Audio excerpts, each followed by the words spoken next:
Morning, everybody. I hope you can be able to hear me.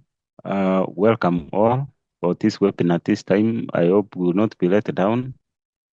Last time we had the technological challenges, but I think this time around we will be able to achieve what we want to achieve today. Today, we are having a webinar on consolidated processes, and later we'll talk on renewal of lease. My name is Evans Omagwa. I'm a Deputy Director in Land Administration and also a full member of Institutional Surveyors of Kenya. Yeah, so when we talk of consolidated processes, basically we mean multiple applications. These are situations where the proprietor wants to do more than one process at the same time. And one of the best examples is maybe doing an amalgamation and subdivision at the same time. Perhaps an extension of lease and change of use at the same time. Or even triple could be amalgamation, subdivision, and the change of user for some of the subplots. So under the manual space, this is possible, but it has taken us time because we are still working on this system. And now we are bringing on board the possibility of undertaking these processes at the same time within the system. You are most welcome. We hope I can see we are 24 members, participants as of now, but I know we expect more. You are most welcome. Alan, you can take us through now through the processes. Thank you, Evans. Good morning, everyone, and welcome to today's webinar. So, we have heard today we'll be discussing the consolidated process for development control, as well as the process of renewal of lease. I've already shared my screen. We'll start with the consolidated process for development control application, and then later on we discuss the renewal of lease. So this process is under Land Administration Department that you're already familiar with. All our services are categorized in terms of the departments that are being offered. So to initiate the process for development control, we go to Land Administration Department, development control. So this is the consolidated process that we recently deployed on the system. This Evans has mentioned, to allow you to process, get the an approval for multiple development control processes. So this process can be initiated by the registered proprietor or a professional. So a professional is someone who has created an account and is either an advocate, licensed surveyor, valuer, or a registered fiscal planner who has created an account on Ardhisasa as well as upgraded the same account. So as a professional, you will have an additional profile here where you can switch and carry out processes as a professional. So the application is reserved for either the proprietor can do on their own property, or any professional can initiate this application on behalf of the proprietor. So I'm using the account of the registered proprietor to make this application.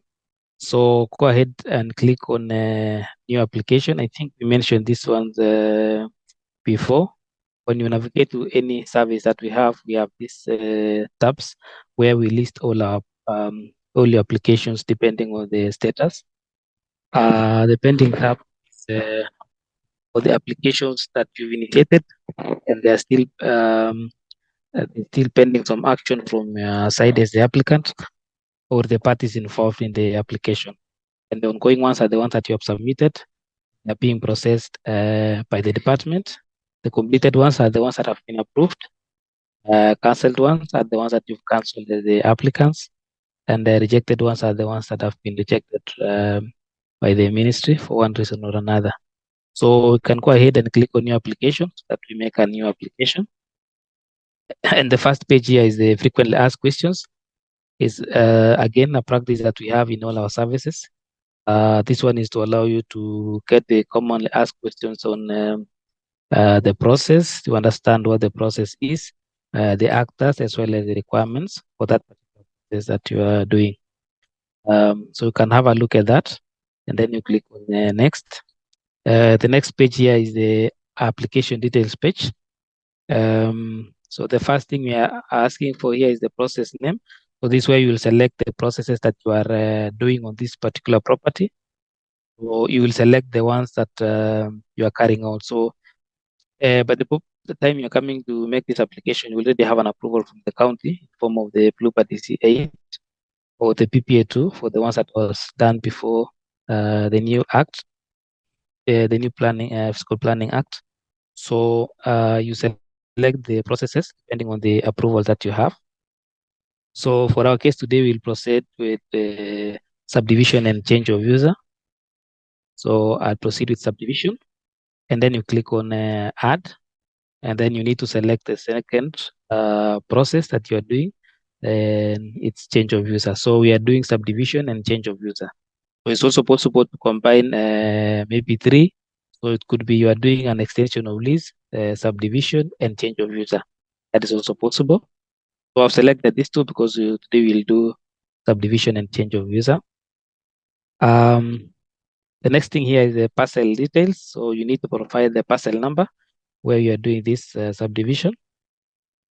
So I'm going to key in the parcel number. So key in the parcel number in this format. So exactly in that format, Nairobi /block, the block number / the parcel number, and then you click on add here. So I've added the parcel that we are subdividing, and the parcel is listed here according to the plus also the details that we have. We have the parcel number, the term, the acreage, as well as the current use on that property. And then the subplots is where you need to provide the details now for the resulting subplots. So again, this one depends on your subdivision scheme plan. You will have a subdivision scheme plan when you're doing the subdivision, where you have at least a plan of the subplots, how many subplots you'll have, as well as for the acreage for that for the respective resulting subplots. So we click on add subplots, and then you list the subplots that will result. In the case we'll be doing a subdivision of 2. We are doing a subdivision into 2 equal portions. You also provide the acreage and the use. So remember, we were doing subdivision and change of user. So we select the user for the resulting subplots. So for our case, you can see this one is a use for the current use is a residential. So I'm going to proceed with commercial. So select commercial, and then so this one is the number of subplots. So if basically when I say 1, it means I will have added 1 subplot. But for our case, we are saying we are subdividing to 2. So you can just provide, you can just type in 2 here, and then the system will know that you are doing a subdivision to 2 portions of equal acreage of 0.01. For a case where the acreage maybe will be different, we'll have to add them one by one. So assuming you have 1 is 0.001, so I can add this one and go ahead and do another one, say 0.002 hectares. Again, you select the user and then the number of subplots.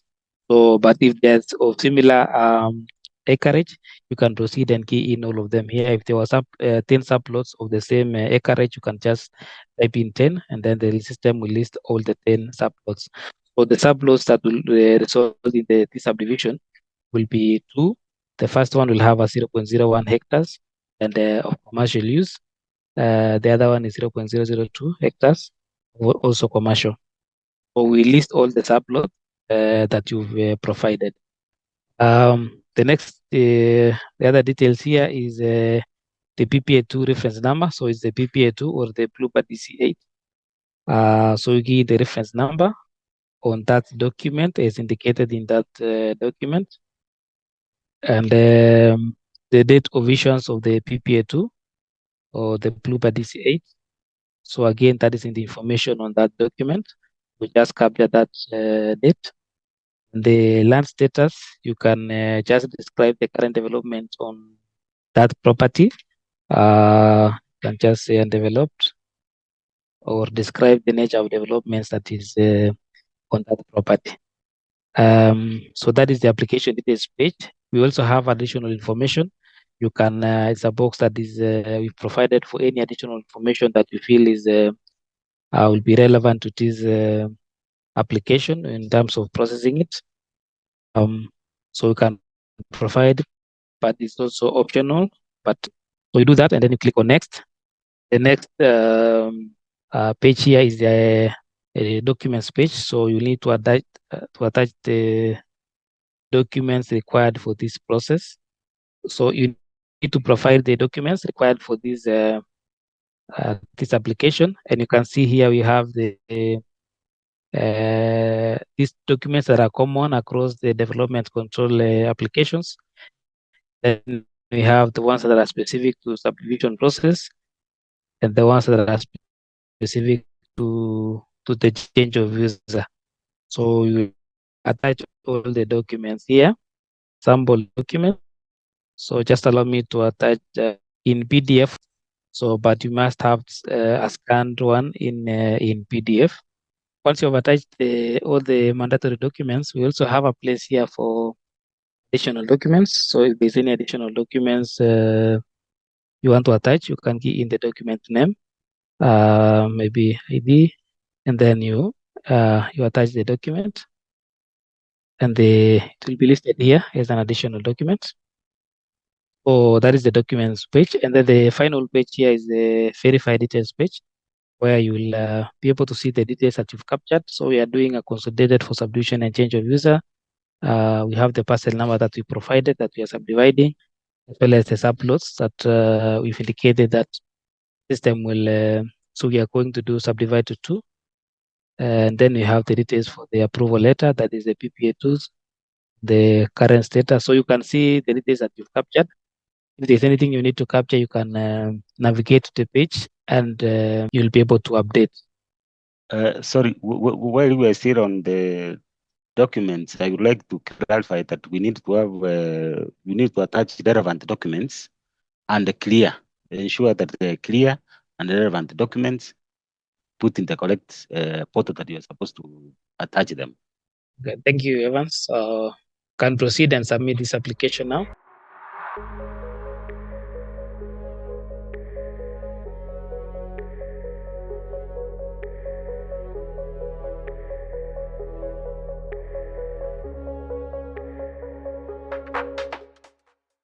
I'm going to request a new code. OTP successfully verified. So if this property is owned by more than one proprietor, then so they need to do the OTP verification before the submit request is active. So that is all you need to do at this point, and then you submit. You click on submit. Now this application will move to land admin department for processing. And along the way, as you can see, the current progress level is 33%. And the moment you submit here, it will move to 50%. If your documents are okay and the details that you've uploaded are okay, then the first thing the officer will do is request for comments from as a practice from the fiscal planning and as well as the survey department regarding your application. And the moment that is done, you'll receive an invoice to pay a development control fee, which will also depend on the number of processes that you are doing. And it should be 3,000 per process. So you'll be able to pay that, and this application will proceed. So the end product is once this application is approved, is an approval letter that will allow you to proceed now with that process of either now the subdivision and the change of user. And this process is entirely online, including the approval. You'll be able to get the approval letter. You'll be able to download the approval letter on your application. So once this application reaches 100%, you'll see a notification that your application has been approved. Then you're supposed to now download the approval letter under the documents tab here. So that is basically what you need to do, or what you are required to do for the entirety of this application? I think we are progressing well. The only other thing that you need to note as you make the application is that the payments still remain per process. If the three processes being done at the same time, then ensure the payments are done in as much as they're consolidated, but each and every process has to be, the payment has to be done. So thank you, Evans. We look at the comments, the chat section. Maybe there's any question for the process. So we have the first one from, we have no name, I think HP. Is it possible to lodge two surrenders of lease at once? Yes, so for this process, at this point, you are just doing, you are getting an approval for the subdivision and change of user, and you do not require to surrender the title at this point. The surrender process will be done at once this approval is issued, you need to go to survey and do the survey process, either the subdivision or the survey for change of user. And then you now go back and apply for the list preparation. So at that point, that is where you'll be required to do the surrender, and you'll have to do the same surrender for you also can do the same. So if they are related, so if you are doing amalgamation, definitely you'll do like two surrenders at once. But for different processes, I believe you'll have to do it differently. Do you have an option for renewal of lease? This only option I have seen in the extension of lease. I think that is the next thing we'll be discussing, Anthony. You can hold on for a moment. You'll be able to. The next thing item we'll discuss is the renewal of lease. We also have one from M. Mikiria. How do you ensure comments from other departments don't delay the process? I think that is basically the internal. And what you need to know is that, especially for fiscal planning department, for most or all of these applications, they will always require to do a site visit. And one of the challenges that we've had a number of times is the planner will not be able to proceed to the site if they have not been able to, if they are not sure that they'll find someone at the site. So the first thing they do is to call the applicant to ensure that they are available for the site visit. Also to enable them have an access to the property. And for a number of times, either we call the applicant is not responding, or they are not available on the day that the plan is scheduled to visit. And that is a challenge on back and forth that we've had in terms of getting comments from planning because a site visit is required. So as one for period to answer your question, that's one of the most common problems that we have. So ensure that the applicant is always available on call to in order to arrange for the site visit. The planner will go to the site. Yes, I think that's the questions that we have so far. If we have more, I think we'll can raise them as we continue. Since we have another item to discuss, I think we can proceed and look at the renewal of lease. And to start the process, I think from the question that was raised by Anthony, he had mentioned that he can only see the extension of lease. The reason is we don't have the renewal of lease under development control process here, because the process is done at the National Land Commission. So if your lease has expired, then once you get the approval from the county, you need to go to the National Land Commission, and the NLC will issue you with a new allotment. And from there, you'll be able now to proceed with renewal of lease. So it's under Land Administration Department, lease preparation is where you'll be able to proceed with the renewal of lease. If Evans, you want to mention something?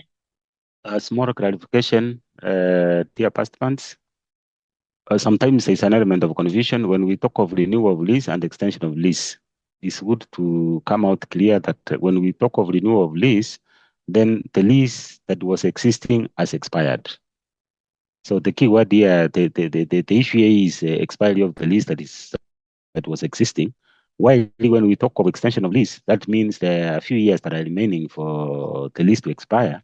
So the term extension of lease while the other one is renewal of lease. And once it has expired, then you need to approach the National Land Commission to look at your application, and then if it's approved, what you get is a new letter of allotment upon the renewal of that lease, so that now you can bring for preparation of the new lease. Thank you. Thank you, Evans, for that clarification. So I think we can proceed with renewal of lease. And again, I think it's the same tabs we discussed, depending on going completed, cancelled, and rejected tabs. You go ahead and click on your application. Again, this application can also be made by the proprietor as well as any professional who has an account on the system and has created. So I'll click on new application, and the first page again is the frequently asked questions about the process, the renewal of lease process, the actors as well as the requirements for this application. So I'll click on next. Then here we require the application. This is the application details page. You will provide the details about the application. So the details we have here is information that you either are contained in the allotment letter or the information that you have. The first thing is the parcel number. So again, you key in the parcel number in this format. So it's Nairobi /block, the block number / the parcel number. So we've had cases where, especially with the conversion process that is happening, maybe went to an LC with an LR number, maybe LR 209/2010, but the parcel has since been gazetted for conversion. So for that, you will have to apply using the new block number. So just provide the block number.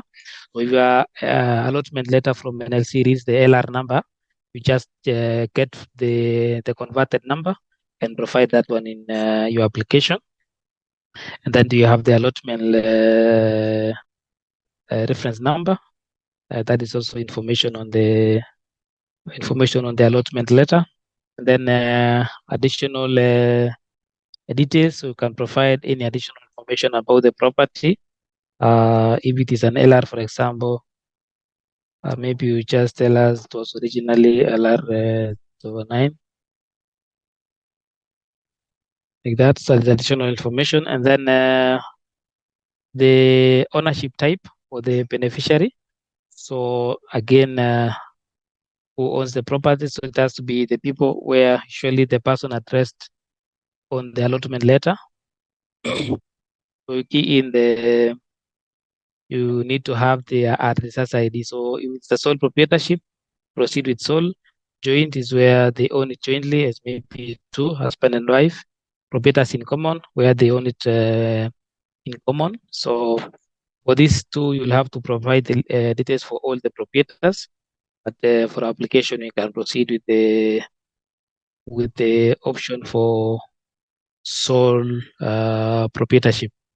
And so I've selected sole proprietorship. Does the beneficiary appear on the allotment letter? So I've said basically the allotment letter is addressed to the owner or the beneficiary or the lessee. But for some cases, we might have the name is different from the person where we are going to prepare the list in the name of. Like for a case where maybe the allotment was issued to someone and they are currently they are deceased. So we'll prepare the details in the name of the maybe the administrators of or in the names of the beneficiaries according to the grant on the confirmation of grant.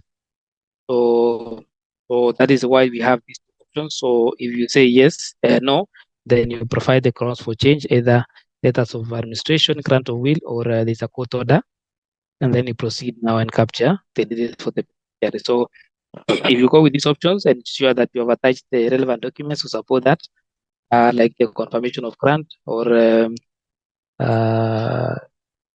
for case of the will and or a court order, But for our case, we'll proceed with yes. Say yes, and then we provide. You need to have the Ardhisasa ID for the beneficiary. So you need to have that. So you key in the Ardhisasa ID for the beneficiary and the ownership right. So whether proprietor, administrator, trustee, liquidator, or trustee in bankruptcy. So proceed with proprietor. So I'll click on add beneficiary, and you can see the details for the beneficiary are listed here as the name of the beneficiary, the access ID, as well as these other details. So you do that, and then you click on next, and the next page here is more details about the allotment of the property. The first thing is the parcel status. He provides the information about the status of the property. You can say developed and describe the current nature of development there and the current use. Just provide the current use of the property. So you can select commercial, the lease term. So this information, you'll have this information on the allotment letter. So let's say you've been given 99 years from January 2024. And then rent. Again, this information is also on the allotment letter. You just key in the information. And that is so this information is basically on the allotment letter. So you do that and then you click on next. And then we are on the documents page. The first document is a allotment letter. That is the one that's been issued by the National Land Commission. You select on that. So before this allotment is issued by the National Land Commission, there has to be some minutes. So there's some minuting that was done there. So we require the minutes. So you attach again. I'm just attaching sample documents. The ownership document, that is the title. That is the one that expired, or maybe you can also do a search on the property that expired and attach a copy here. So it's the title that we are asking for is the one that expired. So that is the documents that we have. We also have a place for any additional documents that are relevant to the application. You can attach them here. So you do that and then you click on next. And the final page here is the verify details page, again, where you will confirm the details that you've provided. If they're okay before you submit. So if there's anything you need to correct, you can also always move back and make the correction there. So, but for our case, we'll just submit this application. You can see the application has been initiated successfully. And this application immediately you create and submit, it's automatically forwarded to the department for processing. There is no OTP verification for this one. Allow me to open a sample allotment. I think as Alan is trying to get the sample letter of allotment document, it's important to know that where is submitting, submit to the portal of renewal of lease, not extension of lease. Sometimes people make mistakes. So it's good, or they even put in the maybe like extension of user, which is wrong. So ensure that where you are placing is in the correct portal so that now to avoid back and forth, to avoid time wasting, so that your application can be addressed in good time. Thank you. Okay. Thank you, Evans. So this is a sample of the allotment letter for renewal of lease that is issued by National Land Commission. And this allotment letter has some fees that are supposed to be paid. So this one, this fees is supposed to be paid. And the first thing the officer will do once they receive your application is to create an invoice for you to be able to pay this, make this payment. So as I've also mentioned, the information that we're capturing are indicated on this allotment. You can see the term. You can also see the annual rent.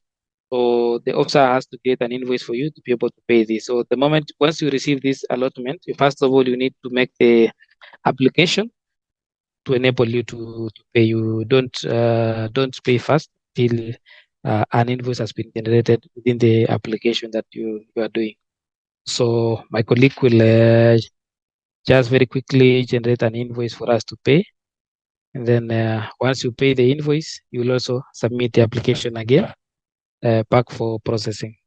So my colleague has generated an invoice. So on the notification, I should be able to see there is a message that comes on the notification on your account, also on your SMS, on the number you provided, as well as email.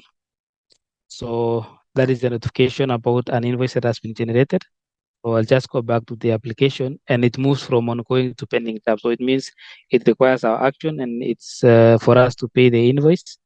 So just click on view the application and you move to invoices tab and you can see the invoice for new grant fees. So generally we call these fees that was on the allotment as we refer to it as new grant fees.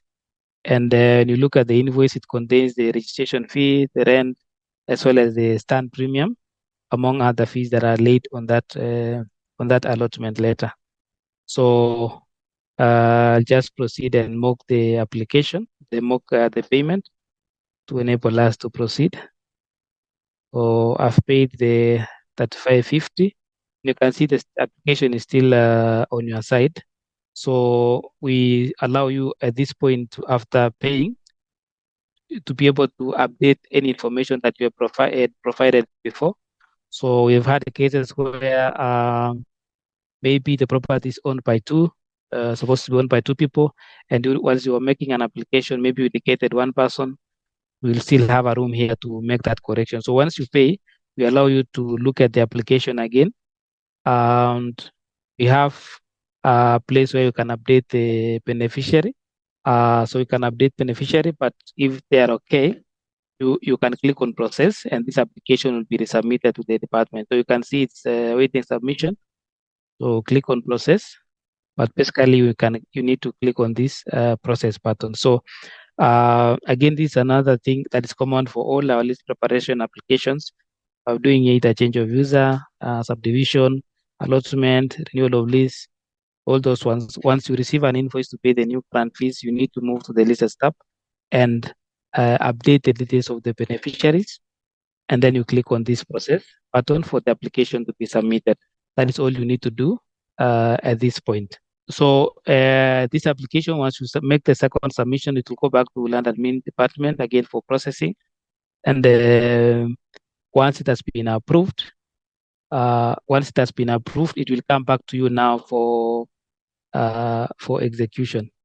So again, this process is 9% is online, and including the execution of the lease by the lessee, the advocate, is everything is done online until the lease is just printed at the tail end by the registrar.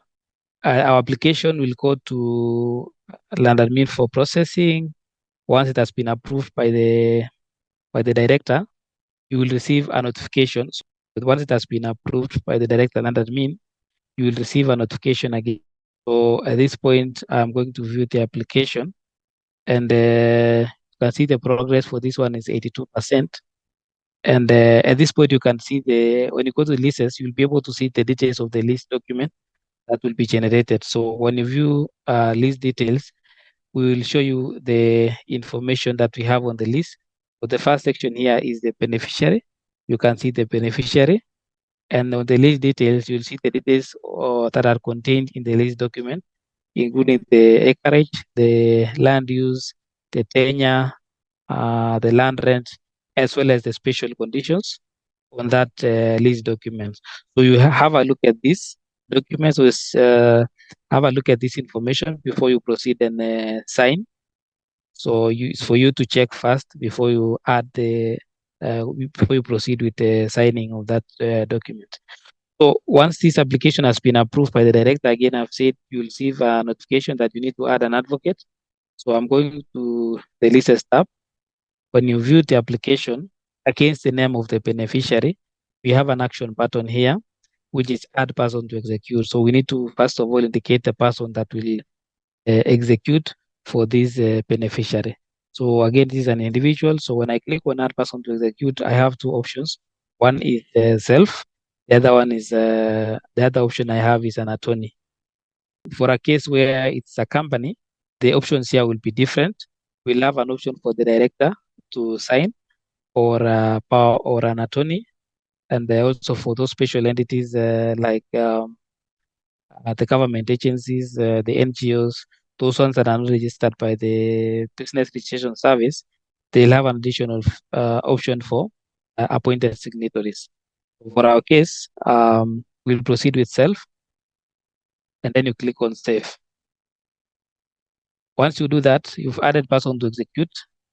You'll have another button here now for the advocate. So you need to provide the advocate who will attest this signing by the lessee.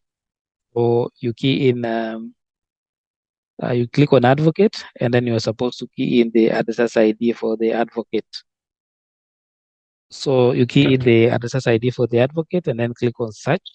Again, this advocate has to have an account on Ardhisasa, and they have upgraded their account to advocate. So do that, and then you click on add. Then now this advocate will receive a notification on their end that they have been added uh, to represent this person for this particular transaction. At the same time, the LSE will have this place to sign. You can see this white space here, the place for the LSE to add their signature. So the advocate also has a place like this on their account. Or you can sign on this white space using the mouse. You can log in with a device that's touch screen, and you can sign with a stylus pen, or you can use this option. We have these signing options here. Sign in with another device. So you can click on that. You can see, for example, here we are giving you a QR code. When you scan this QR code, we'll give you a link. You tap on that link on the device that you feel is easier to use in signing. And then you sign on that same device. Once you do that, you click on confirm signing, and your signature will be loaded here. So for this case, I can proceed and sign here using the mouse. But also note that we have a link here. We have a YouTube link on top of the signature section here. We have a link here. You can click on that link, and the system will direct you to a YouTube tutorial on how to sign on Ardhisasa. So I'll sign, and then the advocate will also sign on their end once everyone has signed. So also if there were more than one lessee, then they also have to sign on their, each one of them have to sign. Then once you do that, once you have met all the requirements, we'll give you a button here which says submit to registration. And that is the final action that you need to do in this application. Once you submit, the application will now be forwarded to the registry or for registration. And once the registrar has approved the application, the registrar will be able to print the registered list as well as print a certificate of lease, and you will collect both of them from the registry. I think that's all I can say for now, unless we have any question on the renewal of lease. Be back to Evans. Thank you, Alan. I think we have been able to now know that it is possible to do the consolidated processes. And of course, being able now to differentiate between the renewal of lease and the extension of lease. So I think from now on, we expect applications to drop in regarding the two processes, because I'm sure they're existing. It's not that they're not there, they're existing. It's a question of now clarity has been given. And in case of any problem, any challenges, we have our customer care, who are always available. You can always reach out so that you can be directed on what is right to be done. Of importance, as I need to clarify again, is the nature of the documents that you attach. Sometimes, for some applications, they are one thing, they are not very, very clear. It's good so that once you make an application, you are very clear on the documents that you are attaching, so that to avoid any delay, sometimes when things are not clear, then there is time that is wasted, which is not what we want for the system. I cannot see any charts, and I can say today we were not very many. I don't know whether it's because of what happened last week, but we are looking forward to have more members when we will be having the next chat discussion on the webinar. If there could be any question, I'm looking at the chat, I'm not seeing any. So that brings us to the end of this webinar this week. We thank you all for finding time. We don't take it for granted, because we could call for a webinar and perhaps nobody attends. So those who have found time, we are very grateful for your time. You are most welcome. Continue interacting with us, and wherever you have any challenge, please raise it, because we are all here to make the system work and become better for us. Thank you very much. You can leave at your own pressure.